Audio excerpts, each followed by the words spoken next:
Thanks for watching. Today we're going to build an indoor crawler course because the weather really sucks outside. I have a bunch of these SCX24 crawlers. This Gladiator, of course, sits in the back of my big Gladiator. So this one is actually unpacked, ready for action. This crawler course, this starts with this carpet that you lay down. Or in my case, it starts with this carpet. You can, of course, also use natural materials, but I think that this is super convenient because once you're done with it, or once you need your table space again, or floor space, you just roll this up, tuck it away, and off you go. In addition, there's a bunch of these laser cut plywood items that you need to assemble. This is really easy, it doesn't require any tools or any glue. You just carefully press them out, assemble it, and then you have some cool obstacles that you can tackle. So that's what we're going to be doing today.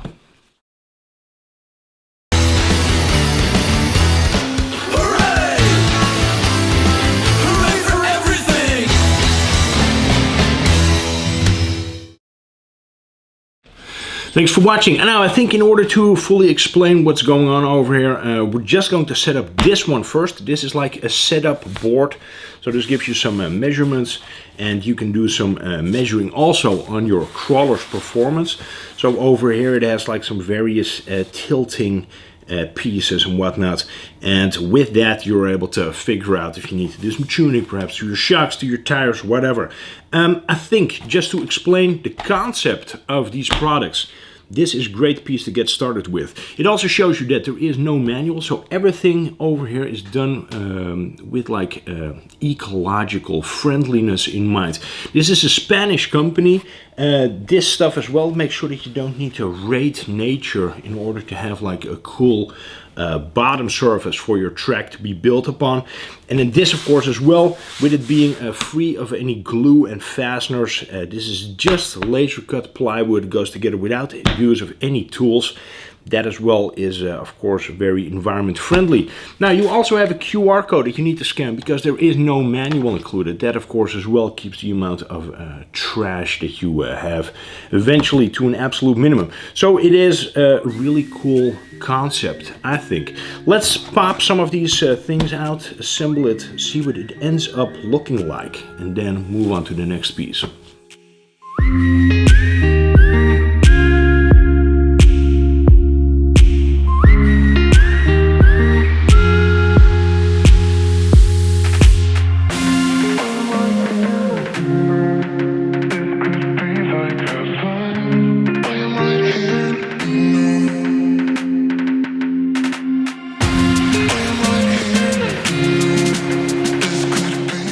Super easy to assemble, even if you do not have any instructions. This is actually what it comes like. So it's all numbered. So if you just start by popping out F01 and then count upwards, so F02, F03, and just assemble it accordingly, you will find that it's actually super simple to put this stuff together. No glue used. I did use this better edge sanding block just to get rid of some of the unevenness in the sides. There's a tiny finger, a tiny lip keeping this in place in that larger sheet, and that can be a tiny bit sharpish or avoid you from putting it in its position like super easily. So if you just have a tiny bit of sanding paper, that will take care of that. This is then some of the measuring stuff, both in inches and in centimeters or millimeters, to tune your vehicle. So this part, of course, you'll use it to set it up, and apart from that, it's just, I think, more of a decorative item to put on your RC crawler park track. Alright, check this out. This is the first obstacle that I'm going to assemble. You can tell that this is really different than that setup board. So this actually has a lot of printed detail on it. So this is like a faux wood log pile. Really, really cool. I love how colorful it is. So this will really turn it into almost more of a diorama type of a setup without it being messy or cluttery or whatever. You can, of course, choose to disassemble this once you're done. However, I don't recommend doing that. Just keep this in one piece and put it in some boxes once you are done messing around with it. Really cool. Over here you see that QR code I was talking about. So in order to assemble this, you scan the QR code, will lead you to the ToysWD website, where you will be able to find instructions for this crawler park in order to assemble it without any flaws. I will now be popping out some pieces and putting this thing together, see what it looks like.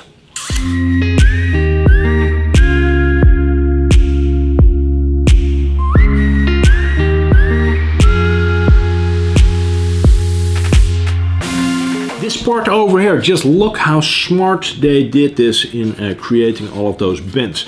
It is, however, when you are popping it out, it is almost slinky-like in how incredibly bendy it is. And with that, there is also a risk of you breaking it. So take your time on popping these parts out and in assembling them, and once you have them put together, it is very much stable. So after that, you put this foot underneath it and then find a place on that mat to position it, and then move on to the next part. Really cool. Now, in the entire kit, these two items are by far the most challenging. If you just take your time and you position all those pins first, and then you gradually start working them in to that side piece. And then after that, you do the same on the other side, you will have no problems whatsoever. Don't go try forcing in one pin before you have aligned the next one, because if you do that, then you will break it. So just gradually start pushing them in and working them over the entire length of this piece in order to position them correctly and not run into any issues. All right, on to the next part.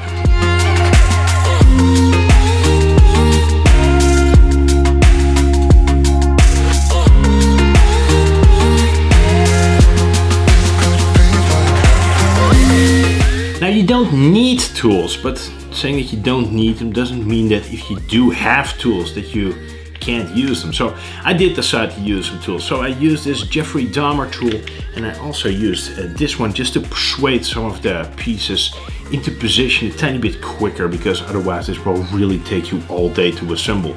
And with this, it goes really quick.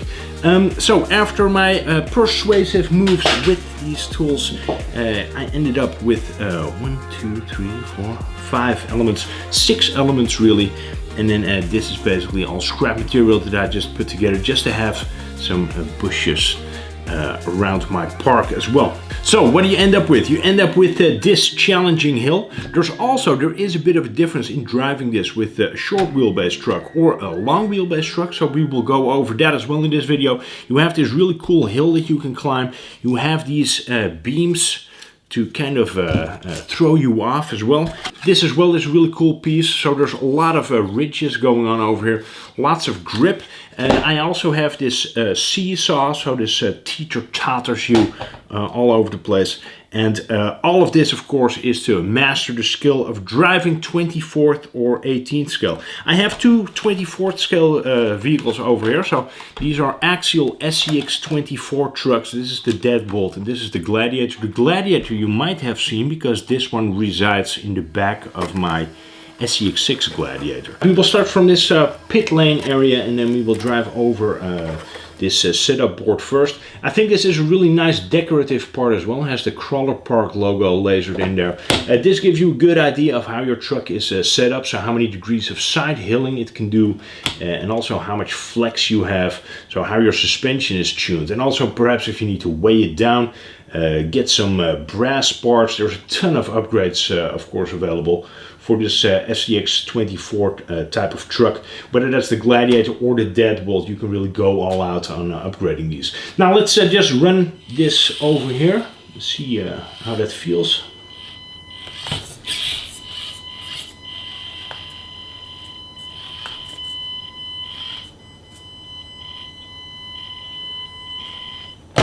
So this immediately shows you that at some point you will roll over, and of course the trick is to get your truck set up in a way that it can take more abuse and that it can tackle bigger obstacles. Let's run it around here and go to the first hill. Right, let's start off with the Gladiator. This is very much a piece that you could also find in the real world. So wherever there is like a Land Rover experience, like a driver's experience or a Jeep experience, this is one of those hills that you would find over there. Seeing that print on the side with that rock pattern, super cool.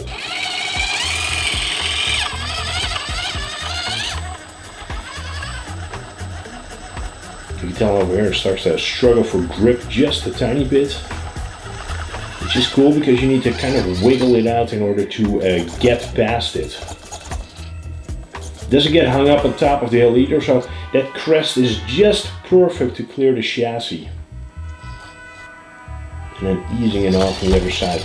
You will see in a bit that the deadbolt has a bit more of an issue in making it out of there. Now the second element is this beam. So this looks like two beams like piled on the top of some logs. So here as well, it looks like a couple of beams that are just chopped up and put on top of some logs as well, just to throw the truck off balance. Let's see what the Gladiator does over here. This is not a really challenging piece, but you do need to counter steer a tiny bit in order to not roll off and get hung up.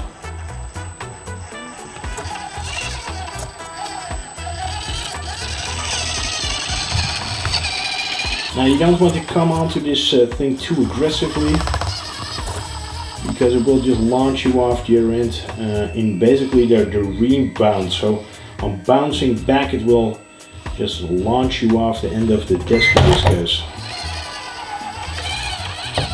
Now on to the next faux pile of wood. This thing was a bit of a handful to assemble, so this is where the hammer came in.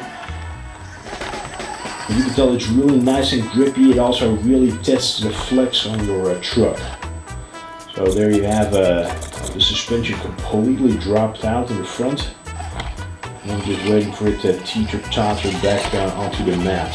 Now this next pile of wood, definitely I think not made with the Gladiator in mind, at least not in stock form. So you really want to do something to it in order for it to be able to tackle this, because no matter what I do, I'm not able to tackle this piece. So you really need to have either some heavier rims, perhaps some heavier axles, or take some weight off the top in order for the truck to make it through this obstacle without toppling over. You can tell that over there it becomes a tiny bit problematic,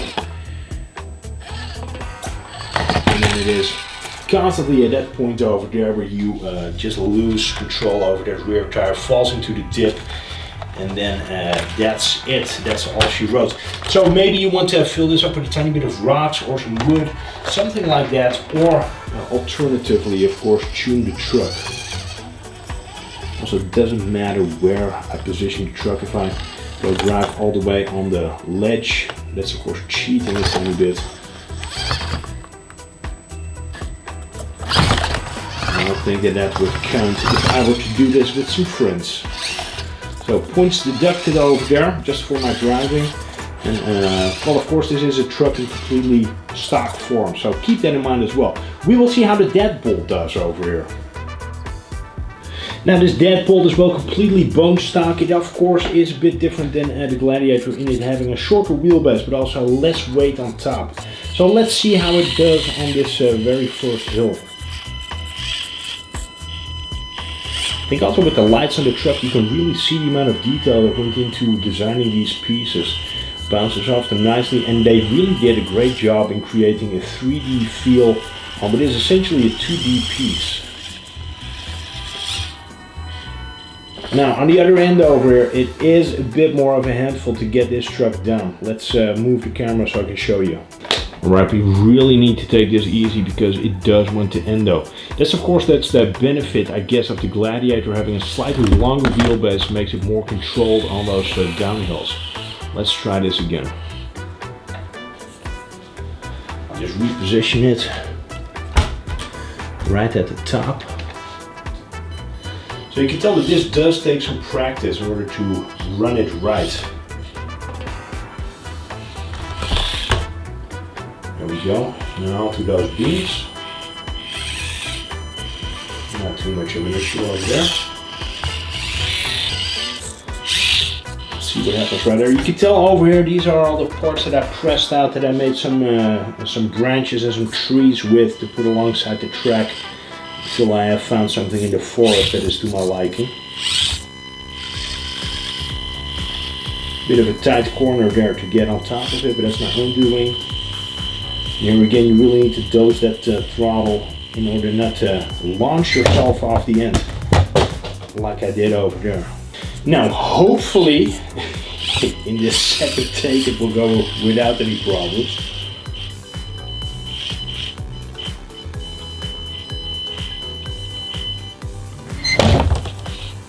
There we go.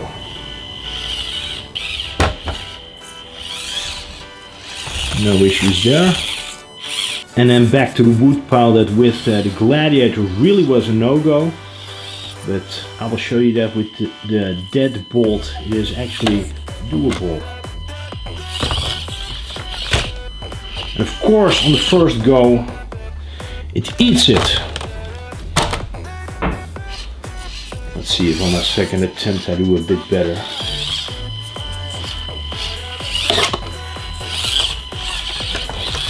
There we go. Well, I guess it needed a lot of second chances, but it did make it through it in one piece. Now, any of these parts, of course, you can just turn them around to make them more challenging. So, for example, this big hill, I will just show you with the Deadbolt what it does if I try to tackle it the other way around. If it will even do that.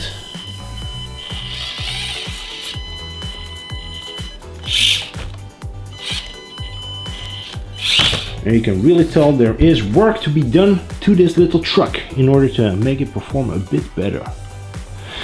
A lot of good challenges in this course, and I think a really interesting base to start from. Alright, I hope this gives you a good idea on what to expect in this crawler park package from ToysWD. The stock package is like the rug plus 4 elements, I believe. You can of course add as many elements as you want, so I added a 5th element plus then that setup board. I do think that this is a very versatile and also cool package to use. Regardless of if you have like a long wheelbase truck or a shorter wheelbase truck. And it will make for some really cool indoor activity. So not just at home, but also, for example, in school, during your lunch break, for example, or if you have like an hour off in between classes. This could be something really cool to enjoy with your friends, but also, for example, in the office during your lunch break. So go check them out. I will make sure there's a link in the video description box where you can see more about this stuff from Crawler Park. Again, it is all very eco-friendly, super detailed, and I really like the thought behind it. They are also working on some better global distribution, so if you don't find this in a store near you yet, keep an eye out because that might change really soon. Hope you enjoyed this video. If you have any questions or comments, let me know in the box below. And if you have not subscribed yet, please do, because it is free. And there is a lot more stuff coming this winter, not just in a 24th scale, but also of course in 10 scale and also in some larger scale. So keep an eye out for that. Thanks so much for watching. Take care. Bye-bye. Back on.